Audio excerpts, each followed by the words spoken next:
Hey everybody, Josh RV Nerd from Bish's RV up here in Coopersville, Michigan today, just outside of Grand Rapids, taking a look at a Flagstaff 22FBS, or as Rockwood calls it, a 2205S.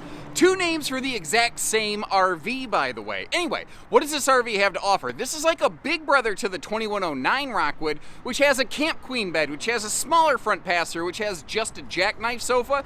This, by contrast, has a floor flush slide with a true theater seat or hide-a-bed or dinette option, a true queen bed, and a miniature drop frame up front, which gives it a huge outside storage compartment. Now, as a result, it's a little bit bigger, a little bit heavier, and a little bit more expensive, but you're getting a lot of bit more for it. They've also tweaked the entertainment center this year a little bit. I'd be very curious to know what you think about it. Personally, I like it. I think it makes the RV look and feel bigger and a little bit more countertop space. Maybe not for big appliances, but I could still find some kind of function for it. The RV is double azdel, which is my way of saying azdel layers on the inside and outside layers of the walls. They've upgraded to now a standard 15,000 BTU air, so you no longer have to upgrade anything like that. They give you different choices of exteriors and interiors, which is cool. So if you don't like the light bright method that we're looking at right here, light bright, I remember those. If you'd prefer it a little bit warmer, darker, and HOA brown approved, they make that too. Goodyear tires, factory TPMS, holding tank heaters, radiant barrier, factory solar, factory inverter, all kinds of stuff. Awesome travel access. There's really not a lot you can nitpick on this one. Some folks might not like the bathroom, I'll point that right out, and you might just prefer a private bedroom. They make models like that too. But let's hop inside, see what this one has to offer, and continuing to show you the good with the not so good, the points of concern, the whatever you want to call it. That's what we're gonna do for you, and if you like that, hit that subscribe button to get more fair info on these as we go. And I actually wanted to begin today's video in road mode to really kind of showcase the fact that front to back, back to front, you can get to anything and everything in this RV without ever really bumping the slide out. This is a 60 by 80 true queen bed. That's one of the areas where, again, this kind of trumps its little brother, the Rockwood 2109, or Flagstaff calls it, I think, a 21FBRS or something like that. I don't know. But the fact is, with this big, deep, full floor flush theater seat slide closed over here, you can get to the bathroom, bedroom, kitchen, toilet, shower. Like, if you straight had to use the RV because the slide was crippled for some reason, you pretty much could. The only caveat I'm going to give you here is I just don't recommend using the slide unless it's fully extended. And the reason being, unless that slide's fully extended, the inside edge of the slide floor, and really the whole slide floor, is really not being properly supported. They're kind of banking on it being open. But did you notice, new for the 23 season, they got rid of the carpet. So this is now totally carpetless on the flooring and ventless. The reason I said on the flooring, exactly like that, is because you see these little carpeted hutches beside each side of the bed. That's basically like where the pass-through, I'm not sure if the water heater's back there or something like that, but they put some stuff around that. And one of the main signature calling card features of this floor plan is that is a true queen bed. That is not an annoying little shorty pants or anything like that. That is not Bed Goblin approved. If you don't know who the Bed Goblins are, that would be Ted, Ned, and Fred, the Bed Goblin Union. Those are the little guys with the razor sharp teeth who live under your bed, and God forbid your toes hang out from under the sheets. There's something about the composition of goblin teeth. They can rend flesh from bone, like it's a a well-smoked barbecue rib falling off the bone. But sheets, there's something about it. They just can't get through them. Kind of like in the Old West. Did you know the very first bulletproof vest was actually just a silk vest? Amazingly, silk would stop Old West bullets that didn't have quite the ballistic power of modern day bullets. If you didn't know that, now you do. That's a real thing. You can look it up. Like I was saying, they tweaked the entertainment center a little bit. And when I first walked in, at a glance, I was like, it feels a little bit more open and kind of bare. But I'm kind of liking it the more I sit in it. Now, that TV's not at a perfect viewing angle. You're going to see how that can change a little bit. They have maintained the electric space heat and toenail toaster right down below there so you can burn them bunions. And they have maintained their bigger 22-inch oven as opposed to the 16-inch Easy Bake oven that is used by not all, but most brands. In this category, Somebody else, leave a comment. What's another brand that makes a floor plan or just campers this size with the bigger 22-inch oven? Cougar is like one of the only names that just popped into my head. I'm really drawing a blank otherwise. But I kind of like that extra little kick of countertop space that you're getting right there. Again, maybe not big enough for like a full-on appliance or something like that. And in case you're curious, under that little flip-up countertop extension, you can kind of see some power outlets poking out right there. Frankly, I think I would probably just leave that countertop extension flipped up all the time. Now, for the 23 season, they have standardized the bigger 15,000 BTU air conditioner, but we're actually looking at it in non-centralized mode right now. If you just get to your campsite and it's hotter than the dickens, what you need to do is slide those vents closed right there, although apparently that one's a little bit kitty-wampus and needs to get fixed. I'm sure one of our people poked a finger up in there out of curiosity and killed a cat. I don't know. But the fact is, that's how you centralize or decentralize your air conditioning. Also, the little like trim work right there in the kitchen where that juts out next to the television, just a nice little touch like that. They could have just squared it off and it'd have been fine, but it's those 1,000 paper cut little touches that they do on these that I love so much. Like over here, this is the same pop-up power tower they had, except this year it's been upgraded to a wireless charge pad. You might notice on just battery power doesn't kick on, though. That's because you do still need, like, it's still wired to 110, basically, which seems, I don't know, like that could have been done a little better, but I guess with household outlets, it is what it is. We're looking at the larger 12-volt compressor fridge today with that stainless front. You can also get a gas-electric two-way, and if you do that, the refrigerator will match the color of the wood tones. Now, speaking of that, you have a totally different interior choice. This is a little bit lighter overall, though I do like that little, just a slight tinge of gray kind of contrast on the couch right there. They also make one that is brown on brown, but with a lighter colored sofa for some different kind of contrast, which I think is interesting. And diving into some of the storage here. First of all, next to the sofa slide, you see you've got that big kind of pantry space right there. And then in the back corner, you've got the refrigerator. Again, whichever refrigerator you choose. The 12 volt that we're looking at here being larger and standard. Also a little bit faster cooling. Now, looking beyond that, a little bit deeper here, cracking everything open, that is all pocket screwed cabinetry. It's the name for that is called lumber core, where it is a real wood core with screws in the wood. You see stainless double sink. And what is your opinion on this? I feel like I'm going to get a split 50-50 answer, but I'm going to try to keep tally and maybe send the info over to Rockstaff, as it were. Do you prefer a farm sink or a split sink, one giant sink or a split sink like we're looking at here today? I'd be really, open to some input on something like that.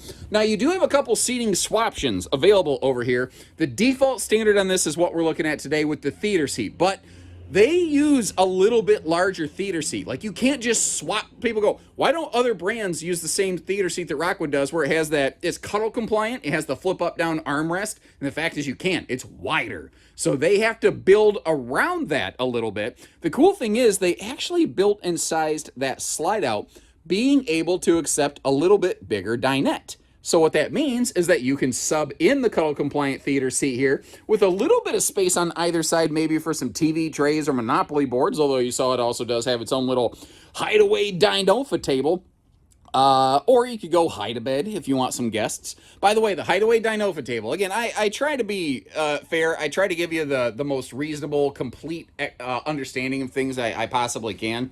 The table does not have a perfect place to store in this RV. You may have noticed in my floor plan in a flash footage, I had it kind of sitting in the pass-through compartment. That's just kind of really the best place to put it in this one while you're traveling. Although you kind of could, if you really wanted to, shove it under the mattress, which actually is not a bad way of keeping flat, loose cargo from jiggle banging around in transit. And now, so far, personally, given what this floor plan is trying to accomplish, I don't think that there's a whole lot of areas where you can really kind of nitpick and critique this one too awful heavily.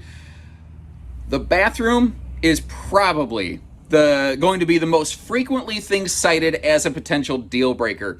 They tried to keep the whole size of the floor plan reasonably small, as minimal as possible, and as a result, the bathroom gets kind of pinched back here. Funny thing is, this bathroom kind of existed before they started including the radius shower here. It was kind of originally designed around the idea of a just a curtain shower, and folks said, I really would prefer that glass enclosed, and Rockwood said, you know what?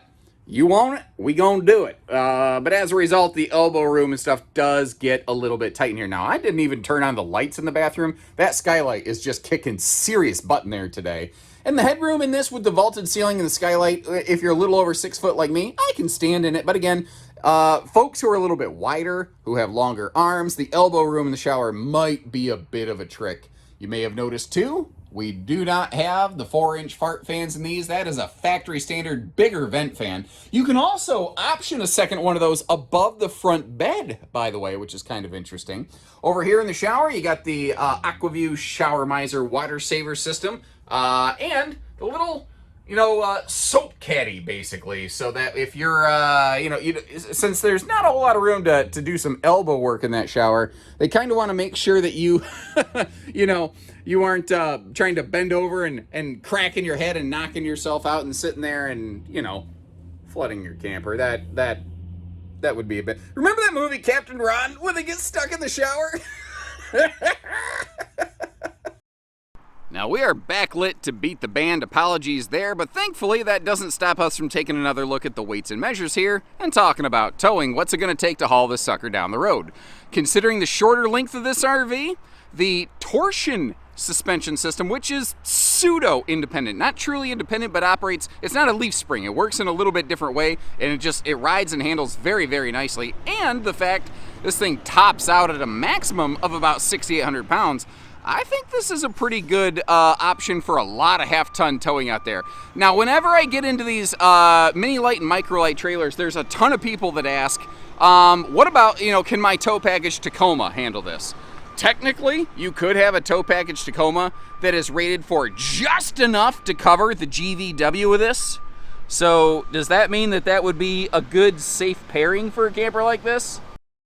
And in my professional opinion, I feel the answer to that is no. I don't really think so. And here's why. You're saying, well, what do you mean? It's within the safe limits and capacities, sure.